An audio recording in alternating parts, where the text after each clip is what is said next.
शॉपला आलेली आहे. मी काम करते आहे. ब्लाऊज द्यायचा होता एक कस्टमरचा, बट थोडा टाईम लागला होता. त्या ब्लाऊजचा पहिल्यांदा मी फिनिशिंग आम्ही देतो किंवा स्टिच करून नंतर मग आम्ही वर्क करणार आहोत. त्याच्या मी हा ब्लाऊजचा व्हिडिओ तुम्हाला शेअर करेन. हा ब्लाऊज कसा रेडी होणार आहे, कारण की हा ज्वेलरीचा ब्लाऊज आहे. त्या कस्टमरला ज्वेलरीचा ब्लाऊज स्टिच करून हवा आहे. तर आम्ही पहिला वर्क करतो, मग स्टिच करतो. पण हा ब्लाऊज आम्ही आधी स्टिच करणार आहोत, नंतर वर्क करणार आहोत.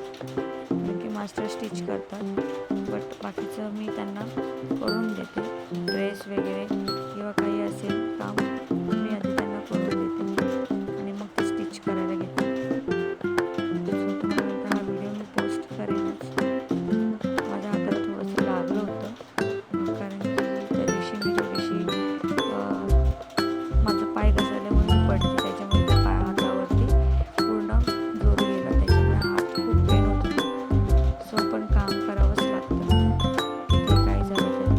आणि मग मी ते एका कस्टमरचं आउटफिट बनवलं होतं, साडीचा ब्लाऊजचा आउटफिटचं मला थोडंसं काम होतं. त्याच्यामुळे ते मी काम करत होते. हात तर खूप दुखत होता माझा, काम करावंच लागतं आणि काम चालूच होतं माझं. त्यानंतर एक काकी आहे, म्हणजे ते ॲक्च्युली भंगार वगैरे गोळा करतात.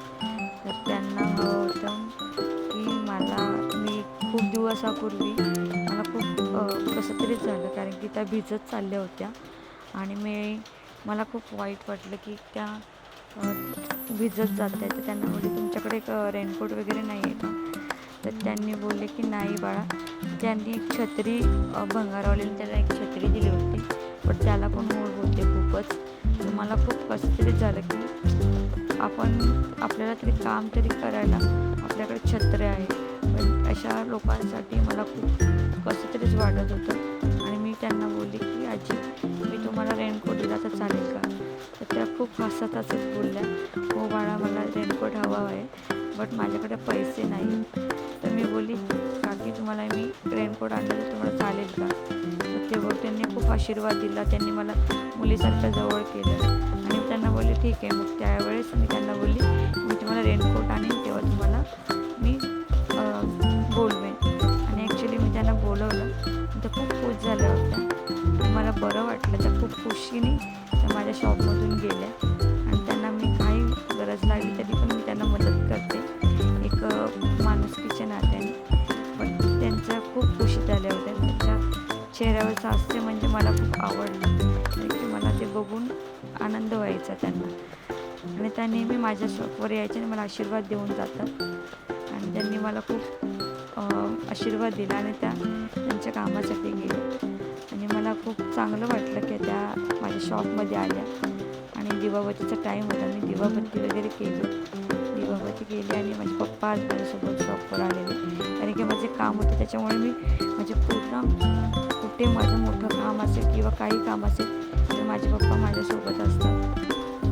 आजपर्यंत त्यांनी माझी खूप साथ दिली आणि याच्या पुढेही मला ते साथ देणार हे मला माहिती आहे.